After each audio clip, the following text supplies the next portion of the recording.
before independence, wrote in his poem औरत, उठ मेरी जान, मेरे साथ ही चलना है तुझे। जन्नत एक और है जो मर्द के पहलू में नहीं, उसकी आजाद रविश पर भी मचलना है तुझे।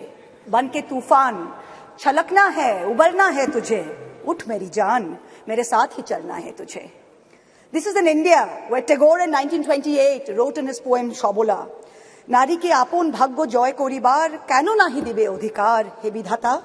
O Lord, why will you not give women the right to determine their own destiny? This is in India, where in 1946, when the Constituent Assembly was elected, 15 seats went to women who helped to draft the Constitution. We don't need to go on record to show this country that we support this bill. We have already sent more MPs than what this bill even envisions. It is you, this government, this ruling dispensation that needs to go on record. You need to support us, not the other way around. You need to send more than 33% MPs to this parliament. Support us unreservedly.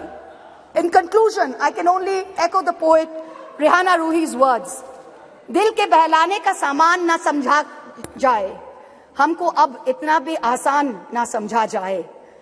हम भी लोगों की तरह जीने का हक मांगते हैं, इसको बगावत का ऐलान ना समझा जाए।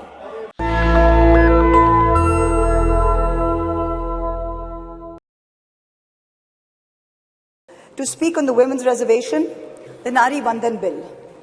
At the very onset, let us remind ourselves that this is India, a country where the poet Kafi Azmi in 1940, 81 years ago, 82 years ago, before independence, wrote in his poem औरत, उठ मेरी जान, मेरे साथ ही चलना है तुझे। जन्नत एक और है जो मर्द के पहलू में नहीं, उसकी आजाद रविश पर भी मचलना है तुझे। बन के तूफान छलकना है, उबलना है तुझे। उठ मेरी जान, मेरे साथ ही चलना है तुझे। This is in India, where Tagore in 1928 wrote in his poem Shobola, নারী কে আপন ভাগ্য জয় করিবার কেন নাহি দিবে অধিকার হে বিধাতা? O Lord, why will you not give women the right to determine their own destiny? This is in India, where in 1946, when the Constituent Assembly was elected, 15 seats went to women who helped to draft the Constitution. Both the United States and the United Kingdom saw lengthy suffragette movements before women were granted the right to vote. India's founders in 1947, April, agreed to the principle of universal adult suffrage, giving simultaneously the right to vote to women and to men. There was never any question of denying women the right to vote while giving it to men. All 15 members of the Constituent Assembly who were women rejected the demand for any special women's reservation on July 18, 1947. Member activist Renuka Roy noted that Vijayalakshmi Pandit has not been selected because she is a woman, nor was sex made a bar to the appointment.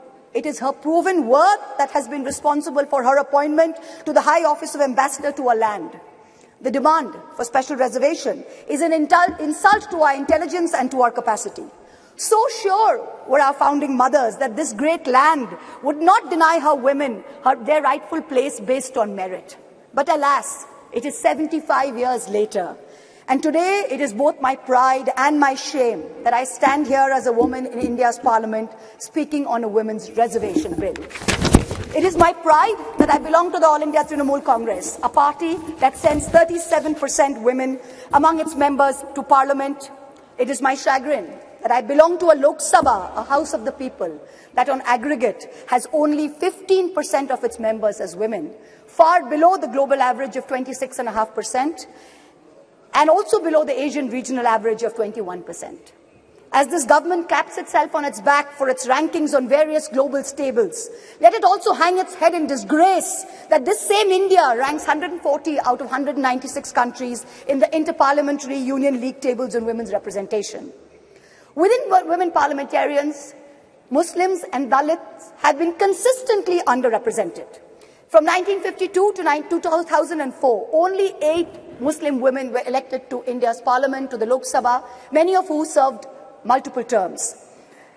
In today's Lok Sabha, the 17th Lok Sabha, there are only 2 Muslim women members, both from West Bengal, both from the All India Trinamool Congress, I may add. The numbers for male and female turnout in the last general election were nearly the same, 66.7% and 66.8% respectively. But women's candidature, that number of women who are being put up for elections, which is the first step towards getting elected to the Lok Sabha, remained at an abysmal 9%, up from only 7% in 2004. As we started our innings yesterday, our new innings in this newly constructed temple of democracy, our Honourable Prime Minister grandly proclaimed that it seemed he was ordained to perform many important tasks for this country, including this one. And then, with much fanfare, this government introduced this bill, claiming credit as usual for a groundbreaking move. But wait, what does this bill really say? Article 334 of the bill says, the reservation shall come into effect only after delimitation has been undertaken. Delimitation will only be undertaken after the relevant figures for the next census have been published. The rotation of seats for women shall take effect after each subsequent exercise of delimitation. So what does this mean? In true BJP's Goebbelsian doublespeak style, it means we don't know if and actually when we will actually have 33% of women sitting in the Lok Sabha. Because number one, the date of the next census is entirely indeterminate. Because of this, number two, the date of the next delimitation exercise is therefore doubly indeterminate.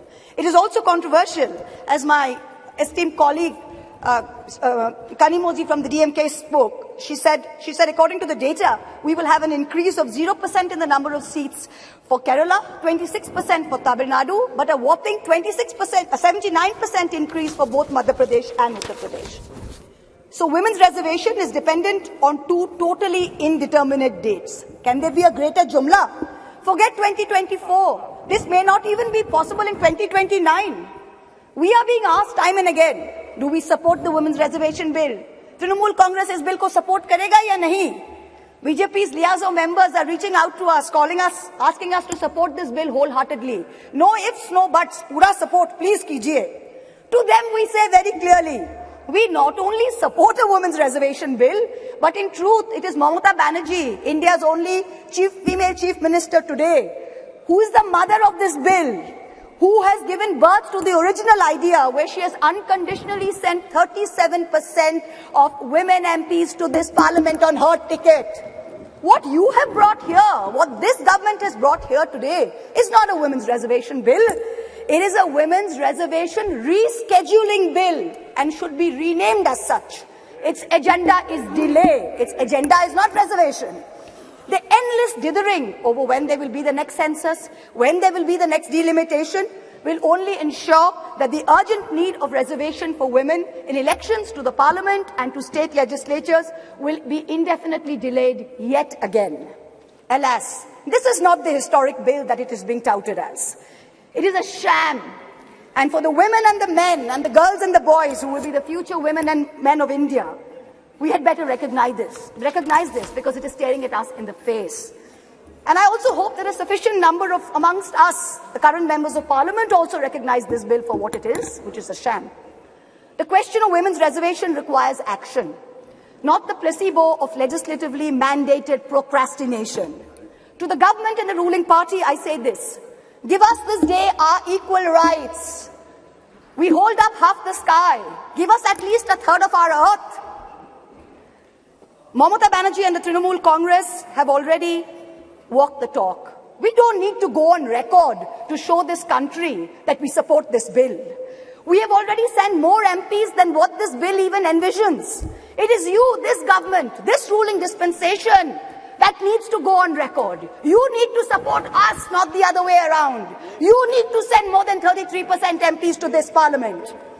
When this government wanted to protect cows, and I support the move, make no mistake, you did not wait to count the number of cows. You did not wait to see whether the cow was a Jersey or a Gir or a Sahiwal. You just went and built the cow shelters. Are we women any less that we have to wait while you count numbers and you draw lines? We don't need any more vandans. We don't need any more vandanas. Thank you very much. What we need is direct action. Honorable Prime Minister, this is your moment to really show us all कि मोदी है तो मुमकिन है. Implement the reservation bill immediately based on today's voters list. Send 33% women to parliament. send 33% women to parliament in 2024 from the BJP the way our party has done.